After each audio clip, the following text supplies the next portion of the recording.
अब एक अलग युद्ध की बात करते हैं। वो कहते हैं ना कि अगर चोरी 25 पैसे की हो या 25 लाख की चोरी चोरी होती है। हिंसा बंगाल में हो तो भी हिंसा है, और हिंसा ईरान में हो तो भी हिंसा है। ईरान और इजराइल की रणभूमि की ओर रूस और यूक्रेन और गाजा के अलावा एक और हिस्सा बारूदी विनाश की आहट से धधकने लगा है। दुनिया के दो ताकतवर मुल्क आमने सामने आ गए हैं। इंतकाम की आग में जल रहे इजराइल ने कल रात अपने दुश्मन ईरान पर बारूदी बारिश की है। यह है इजराइल का इंतकाम।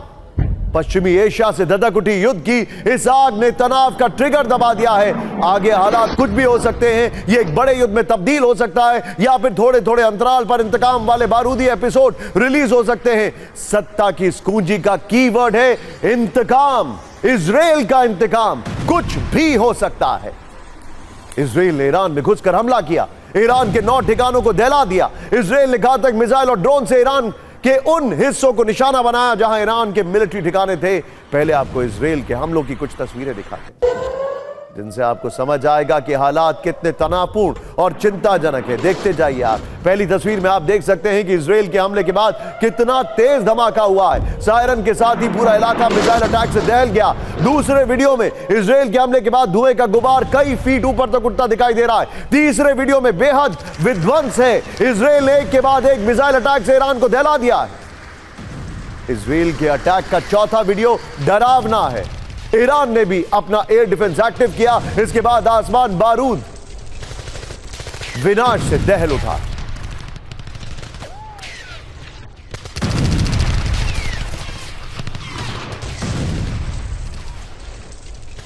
इंतकाम के इस वॉर एपिसोड का नंबर 9 से गहरा रिश्ता है। इजराइल ने 9 का बदला 9 से लिया।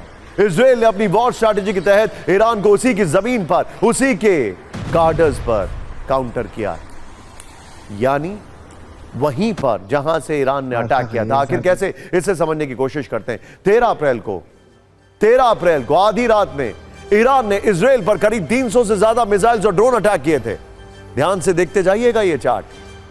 लेकिन इजराइल ने सारे हमले नाकाम कर दिए। ईरान की सिर्फ 9 मिसाइल इजराइल की जमीन पर गिरी थी। इसका बदला ईरान के 9 ठिकानों को टारगेट करके लिया गया है। ईरान ने 13 अप्रैल को इजराइल पर क्रूज बैलिस्टिक मिसाइल और ड्रोन से हमला किया था। इजराइल ने 19 अप्रैल को इसका जवाब ईरान के 9 ठिकानों पर मिसाइल और ड्रोन से अटैक करके लिया है। 13 अप्रैल को जब ईरान ने इजराइल पर हमला किया, तब इजराइल ने ईरान की कई मिसाइल्स इंटरसेप्ट कर ली थी। और 19 अप्रैल को इजराइल के हमले के बाद ईरान ने भी अपना एयर डिफेंस सिस्टम एक्टिव कर दिया है। ईरान ने इजराइल के कई ठिकानों पर करीब 330 मिसाइलें बरसाई थी, जबकि इजराइल ने ईरान के अलावा सीरिया और इराक में भी अटैक किया। कुल मिलाकर यह कहा जा सकता है कि ईरान के खिलाफ यह इजराइल का इंतकाम 9 है।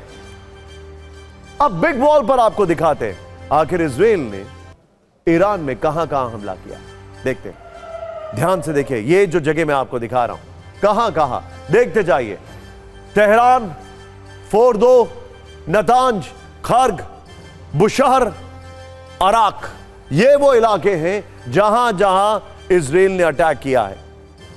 इजराइल ने कल रात सिर्फ ईरान पर ही अटैक नहीं किया है, बल्कि 2 और देशों को दहला दिया है। इजराइल डिफेंस फोर्सेस के ये हमले कितनी प्लानिंग के साथ किए गए थे, अब वो देखिए। इजराइल ने ईरान के कई शहरों पर मिसाइल और ड्रोन से अटैक किया। ईरान की न्यूक्लियर साइट्स पर 3 मिसाइल गिरने की खबरें हैं। इंटरेस्टिंगली ईरान डिनाइल मोड में है।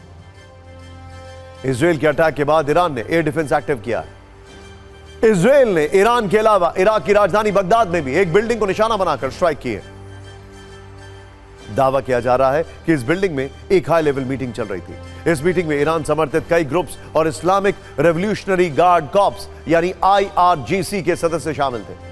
इजराइल ने कल रात ही सीरिया पर भी हमला किया। इजराइल ने दक्षिणी सीरिया के अस-सुबेदा को निशाना बनाया, साथ ही दारा प्रांत में सेना के अड्डों को टारगेट किया। सीरिया में ही इजराइल ने ईरान के काउंसुलेट को मिसाइल से उड़ाया था, जिसके बाद दोनों देशों में तनाव बढ़ गया।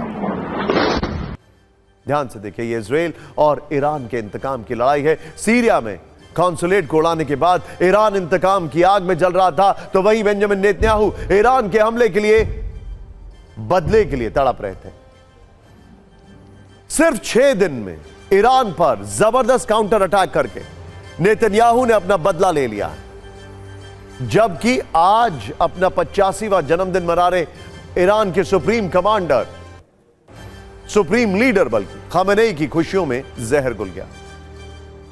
नेतन्याहू ने 9 मिसाइलों का बदला 9 ठिकानों पर अटैक करके लिया, जबकि ईरान ने अपना इजराइल के ठिकानों को एक बार फिर दहलाने की धमकी दी है। बेंजामिन नेतन्याहू का बदले की पहली इंस्टॉलमेंट चली गई है, लेकिन माना जा रहा है कि अगले कुछ घंटों में इजराइल फिर बड़ा अटैक कर सकता है। वहीं खामेनेई अपनी सुरक्षा परिषद की मीटिंग में इजराइल के खिलाफ कोई बड़ा फैसला ले सकते हैं। खबर तो यहां तक आ रही है, और यह बहुत बड़ी खबर है। खबर तो यहां तक आ रही है कि ईरान के कई लीडर्स इस वक्त हाइडआउट में हैं।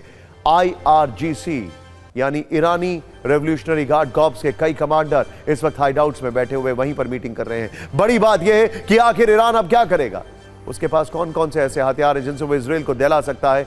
एक रिपोर्ट में दावा किया गया है कि ईरान नए हथियारों से अटैक कर सकता है, ऐसे हथियार जो इजराइल को चौंका सकते हैं। ईरान के पास डर्टी बम है। यह डर्टी बम यूरेनियम से बना, यानी ईरान यूरेनियम से अटैक करके इजराइल में रेडिएशन फैला सकता है। ईरान के पास शहाब 3 बैलिस्टिक मिसाइल हैं। हल्के पेलोड के साथ इसकी रेंज 2000 किलोमीटर है। साथ ही इसमें 12 केजी के पेलोड से अटैक किया जा सकता है। ईरान के पास हाई एनर्जी इलेक्ट्रोमैग्नेटिक हथियार भी हैं। ये इजराइल की हाइपरसोनिक मिसाइलों को मार गिराने में सक्षम है। ईरान इजराइल के कम्युनिकेशन सेंटर यानी उसके संचार तंत्र को भी तबाह कर सकता है। ईरान इजराइल के न्यूक्लियर ठिकानों पर भी अटैक कर सकता है। ईरान इजराइल युद्ध पर पूरी दुनिया की नजर है, क्योंकि अगर यह जंग और भड़की तो वर्ल्ड डिप्लोमेसी में बहुत कुछ बदल सकता है। इस पर ईरान के विदेश मंत्री क्या धमकी दे रहे हैं और ग्लोबल लीडर्स का क्या कहना है, एक छोटी सी रील देखिए।